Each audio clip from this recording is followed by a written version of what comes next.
السلام علیکم ورحمۃ اللہ وبرکاتہ۔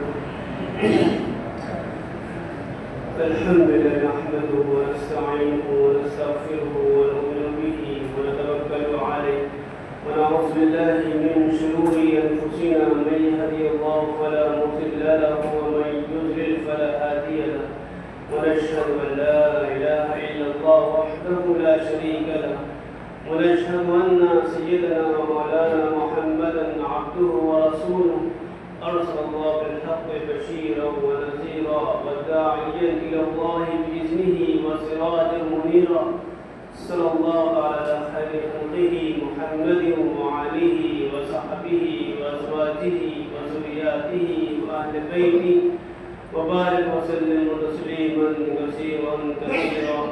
أما بعد فأعوذ بالله من الشيطان الرجيم. بسم الله الرحمن الرحيم. ولا تقولوا لمن يقتل في سبيل الله أموات بل أحياء ولكن لا تشعرون. میرے محترم بزرگوں دوستوں، یہ جو مہینہ چل رہا ہے یہ محرم الحرام کا مہینہ ہے. اسلام میں 4 مہینوں کو بڑا احترام بخشا گیا ہے. اس میں سے ایک یہی مہینہ محرم الحرام. یہ مہینہ اپنے چند خصوصیات کی بنیاد پر محترم ہوا ہے، یعنی کہ حضرت آدم علیہ السلام کا پیدا ہونا، ان کی توبہ کا قبول ہونا، یوسف علیہ السلام کا جیل سے نکلنا، ایوب علیہ السلام کا شفا ہونا اور دنیا کا قائم ہونا، دنیا کا اسی دن ختم ہونا، اور بھی بہت ساری خصوصیات ہیں جس کی وجہ سے یہ محرم الحرام محترم مہینہ مانا گیا ہے. یہ ایک ایسا مہینہ ہے جو یہودیوں کے نزدیک بھی اور عیسائیوں کے نزدیک بھی بڑا محترم ہے. یہ ایک ایسا مہینہ ہے جو یہودیوں اور عیسائی جو اہل کتاب نے کہا جاتا ہے ان کے نزدیک بڑا محترم ہے. اسی لیے اللہ کے نبی صلی اللہ علیہ وسلم نے فرمایا تم عاشورے کا روزہ رکھا کرو. عاشورے کے دن کا یعنی 10 محرم کا روزہ رکھا کرو. تو صحابہ رضی اللہ عنہ نے عرض کیا یا رسول اللہ 10 محرم کا روزہ تو یہودی اور عیسائی دونوں رکھتے ہیں.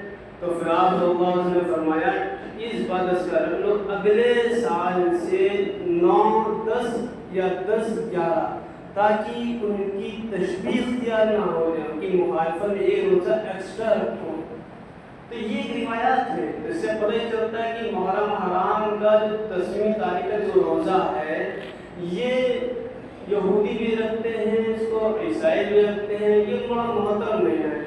لیکن ایک واقعہ سے وہاں پیش آتا ہے حضرت امام حسین رضی اللہ تعالیٰ عنہ کا، جو بڑا دردناک واقعہ پیش آیا کربلا کے میدان میں کہ کس طرح چند لوگ جو ہجرت کر کے جا رہے تھے وہ اہل بیت میں سے تھے، اور یزید اور اس کا قافلہ اور اس کی حکومت کے لوگوں نے ان چند لوگوں کو گھیرا اور دھوکے سے باہر بلایا اور سب کو شہید کر دیا.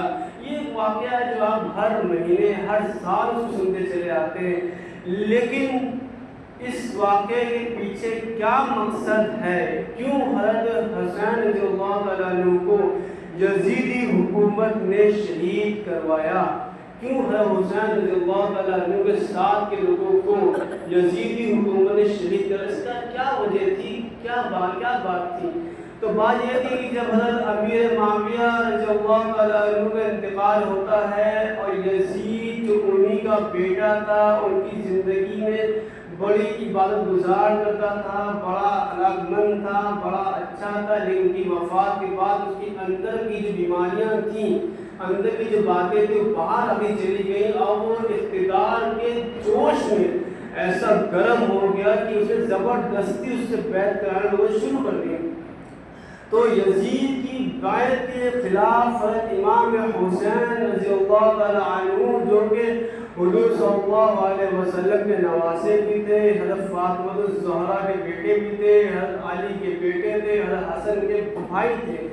یہ وہ فرد تھے جو اہل بیت میں سے تھے اور جن کو نبی نے اپنے سینے سے لگایا، جن کے ہونٹ کو نبی نے چوما، جن کے لیے نبی گھوڑا بن جاتے تھے، اپنی پیٹھ کو بٹھانا، اور جن کے لیے ایک صحابی روایت کرتے ہیں کہ اللہ کے نبی صلی اللہ علیہ وسلم نماز پڑھا رہے تھے اور سجدے کی حالت میں تھے، تو بڑا لمبا طویل سجدہ کر دیا، تو لوگوں نے اٹھ کے دیکھا نماز میں کہ جو ہے کیا بات ہے، اللہ کے نبی صلی اللہ علیہ وسلم نے لمبا سجدہ کیوں کیا؟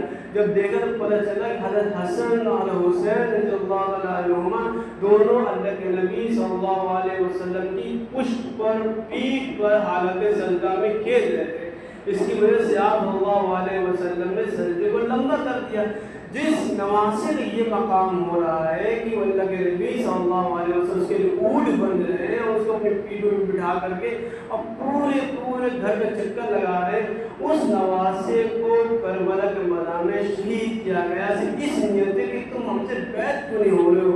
اور حضرت حسین رضی اللہ عنہ کیسے بیعت ہو جاتے ہیں، وہ جانتے تھے کہ یہ جو یزیدی حکومت ہے وہ ظالم حکومت ہے، وہ طاغی حکومت ہے، وہ ملوکیت کی حکومت ہے، اس سے دین کا کوئی فائدہ نہیں ہونے والا ہے۔ اس لیے حضرت حسین رضی اللہ تعالیٰ عنہ اور ان کے ساتھ چند جو لوگ تھے وہ چپ چاپ ہجرت کر کے روانگی کے جا رہے تھے کہ راستے میں ان کو یزیدی حکومت نے گھیر لیا تھا، اور جب گھیرا تو مارے بغض کے کہ ان کا ایسا مقام کیسے بلند ہو گیا کہ نبی نواسے کیسے ہو گئے، مارے جلن اور بغض کے وہ یہ بھول گیا کہ جنت کے پھول ہے، یہ جنت کے سردار ہیں، جنت کے نوجوانوں سردار ہیں۔ ہمارے حسد اور ہمارے بغض کی اس نے حضرت حسین رضی اللہ تعالیٰ عنہ کو، اور ساتھ ہی ساتھ حضرت حسین رضی اللہ تعالیٰ عنہ جتنے بھی لوگ تھے سوائے حضرت عبداللہ رضی اللہ تعالیٰ عنہ جو کہ حضرت حسین رضی اللہ فرزند تھے، ان کو چھوڑ کے باقی سب کو شہید کر دیا۔ یہ واقعہ ہوا، لیکن اس میں کیا پیغام دیا جاتا ہے؟ اس کا پیغام یہ نہیں ہے کہ 10 محرم آئے ہم لوگ ماتم کریں، ہاتھ پیٹے، سینہ پیٹے، چھریوں سے ماتم کریں اور خون بہائیں اور مرثیہ پڑھے اور لوحہ پڑھے اور بہت ساری چیزیں خرافاتیں کریں۔ اس کا کوئی تعلق نہیں۔ نبی صلی اللہ علیہ وسلم کا کھلا اعلان ہے، کھلا فرمان ہے، جس کا حدیث کے مفہوم ہے کہ جس شخص نے کسی عزیز کے کھو جانے پر سینہ پیٹا، یا جس شخص نے کسی عزیز کے کھو جانے پر نوحہ کیا یا ماتم کیا وغیرہ وغیرہ، تو وہ ہم میں سے نہیں ہے، وہ ہم میں سے نہیں ہے۔ تو جو لوگ ماتم کر رہے ہیں، جو سینہ پیٹ رہے ہیں، جو 10 محرم کو منحوس دن مانتے ہیں، یا جو محرم کے مہینے کا منحوس دن مانتے ہیں کہ اس محرم کے مہینے میں شادی نہیں کرنی، صرف کالے کپڑے پہن کے ٹہلتے رہنا ہے، ننگے پیر کرتے رہنا ہے، تمام زینتوں کو چھوڑ دینا ہے، صرف کالے کپڑے میں اور گندے اور ملیج بن کے ٹہلتے رہنا ہے، وہ یہ کام کرتے ہیں۔ انہیں تو اصل میں پیغام ہی نہیں پہنچا۔ قرآن یہ کہتا ہے وَلَا تَقُولُوا لِمَن يُقْتَلُ فِي سَبِيلِ اللَّهِ أَمْوَاتٌ، کہ لوگوں جو اللہ کے راستے میں شہید ہو گئے ہیں ان کو مردہ مت کہو، بل احیاء ولکن لا تشعرون، بلکہ وہ زندہ ہیں، وہ زندہ ہیں، وہ تمہارے نظر سے اوجھا ہے، تم اس کے بارے میں شعور نہیں رکھتے۔ تو یہ قرآن یہ بات کہہ رہا ہے کہ جو لوگ شہید ہو چکے ہیں، جو لوگ شہید ہو چکے ہیں ان کے بارے میں ان کو یہ مت سمجھو کہ مر چکے ہیں۔ اب لوگ دلیل نکالتے ہیں کہ حضرت جبریل علیہ السلام اللہ کے نبی صلی اللہ علیہ وسلم کے پاس آئے، یہ پیغام دیا کہ آپ کی امت کے لوگ حضرت حسین کو شہید کریں گے، تو آپ رونے لگے، تو اس لیے ہم بھی روتے۔